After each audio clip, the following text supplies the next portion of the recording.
ஒரு மரியாதைக்குரிய அமைச்சர் அவர்கள் ஒரு சபை நாகரிகம் இல்லாமல்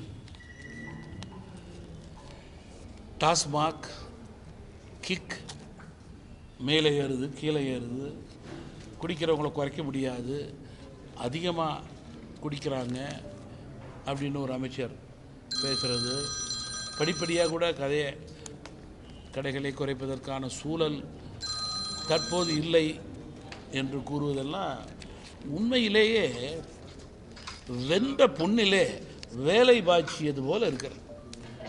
ஏழை எளிய மக்கள்,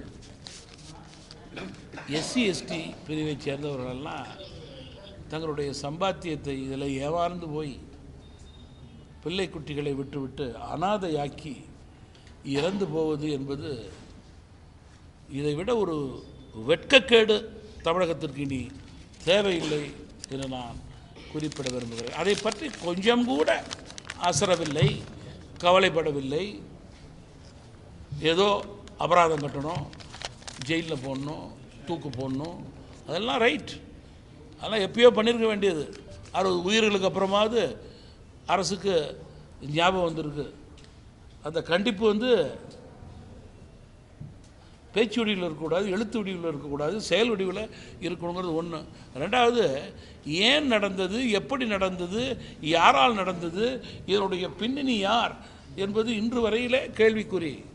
வெளிப்படைத்தன்மையோடு செயல்படுகின்ற அரசாக இருந்தால் இந்த அரசு சிபிஐ விசாரணையில் 60 பேர் இறந்ததுக்கு வச்சிருக்கணும் இல்லையா? சீப்பை ஒழித்து வைத்தால் திருமணம் நடக்காது என்று நினைக்கிறார்கள். பரீட்சையிலே தவறு நடந்திருப்பது ஏற்புடையது அல்ல. அதை வெளிப்படைத்தன்மையோடு ஏற்றுக்கொண்டவர் மத்திய கல்வித்துறை அமைச்சர். அதன் அடிப்படையிலே தேர்வுகளை ஒத்தி வைத்தார். 7 பேர் கொண்ட குழுவை அமைத்திருக்கிறார்.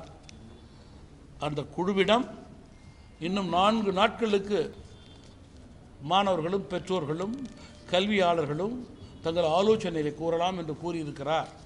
அதற்கு பிறகு ஒரு உயர்மட்ட குழுவை அமைத்து அந்த குழுவின் அடிப்படையிலே முக்கிய பரீட்சைகளில் இனிமேல் தவறுகள் நடக்குவதற்கான எந்த வாய்ப்பும் இருக்கக்கூடாது என்பதை ஆலோசனை செய்து ஆராய்ந்து அதற்கேற்றவாறு கோட்பாடுகள் கொடுக்கப்படும்.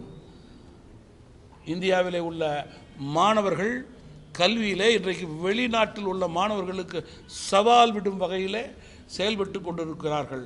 அவர்களுக்கு மேலும் நம்பிக்கை கொடுக்க வேண்டும் என்பதற்காக பாராளுமன்றத்தில் நேற்றைய தினம் பேசுவதற்கு தயார் நிலையில் இருக்கும்போது மாணவர்களுடைய வருங்காலங்களை பற்றி கவலைப்படாமல் மாணவர் பெற்றோர்களை மென்மேலும் குழப்ப வேண்டும், தாங்கள் நினைத்ததை அரசியல் ரீதியாக சாதிக்க வேண்டும் என்ற எண்ணத்தின் அடிப்படையிலே திமுக, காங்கிரஸ் எதிர்க்கட்சிகள் இன்றைக்கு கல்வியிலே அரசியலை புகுத்த நினைப்பது மிகுந்த வேதனைக்குரிய விஷயம்.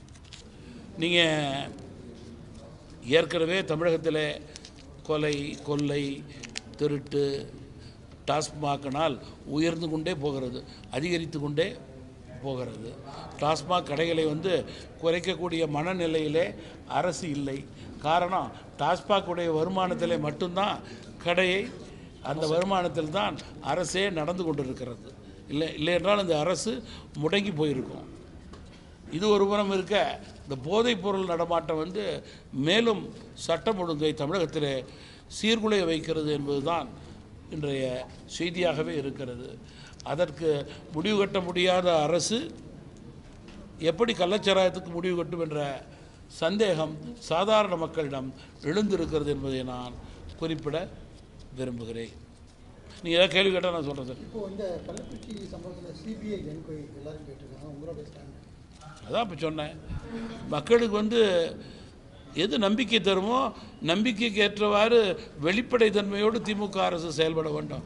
தங்களுடைய மடியிலே பயமில்லை என்றால் ஏன் சிபிஐ கேஸுக்கு அனுமதிக்கக்கூடாது? ஏன் முழு பூசணிக்காயை சோற்றிலே மறைக்க வேண்டும் என்று நினைக்கிறார்கள்? அது ஒருபோதும் ஏற்புடையதல்ல.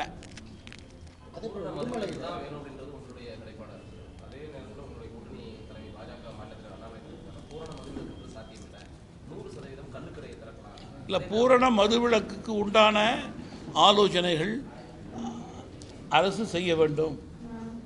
அதற்குண்டான சாத்தியத்தை அரசு ஆராய வேண்டும். அதற்குண்டான பணிகளிலே அவர்கள் முறையாக சரியாக முதலிலே ஈடுபட வேண்டும். மக்களுடைய நம்பிக்கைக்கு ஏற்றவாறு தான் அவர்கள் அடுத்தடுத்து பணிகளுக்கு இதில் செய்ய வேண்டுமே தவிர கண்மூடித்தனமாக டாஸ்மாகை குறைக்க மாட்டோம், குடிப்பவர்கள் அதிகரித்து கொண்டே போகிறார்கள், டாஸ்மாகில் கிக்கு குறைச்சலாக இருக்கிறதுனால தனிப்பட்ட முறையில் வாங்கி குடிக்கிறாங்கன்னு பொறுப்புள்ளவர்கள் பொறுப்பற்ற முறையில் பேசுவது தமிழகத்தில் வாடிக்கையாகி கொண்டிருக்கிறது அரசில்.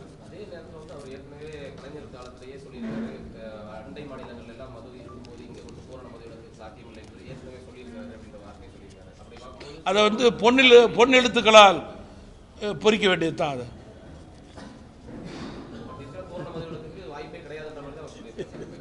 அதுக்கு தான் நாங்கள் திருப்பி திருப்பி சொல்கிறோம் சார். நீங்கள் எல்லா நாளும் ஒரே நாளாக இருக்க முடியாது. தமிழகத்தில் மக்கள் ஆட்சியாளர்களுடைய சரி தவறை கூர்ந்து கவனித்துக் கொண்டிருக்கிறார்கள்.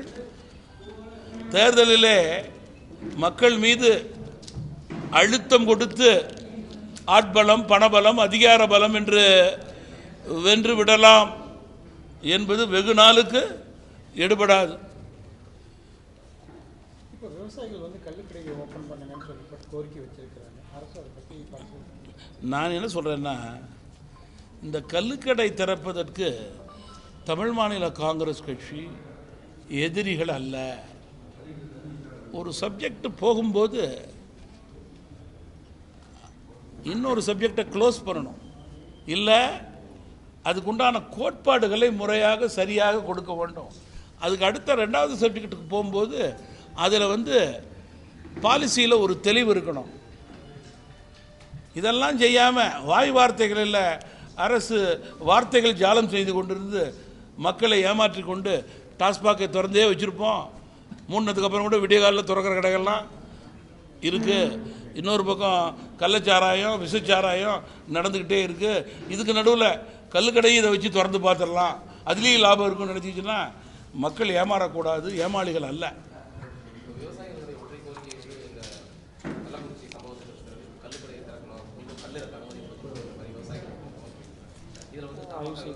இல்லை, அதற்கு தான் நான் சொல்கிறேன் சார், விவசாயிகளோடு எங்களுக்கு மாற்றுக்கிறது கிடையாது.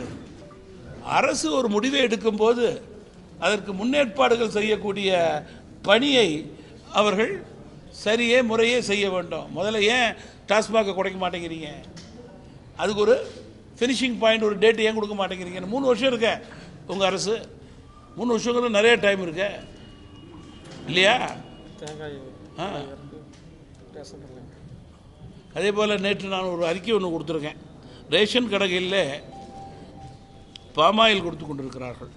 நல்லெண்ணெய், தேங்காய், கடலை எண்ணெய் விற்பனை செய்ய வேண்டும் என்று நான் கேட்டுக்கொண்டிருக்கிறேன்.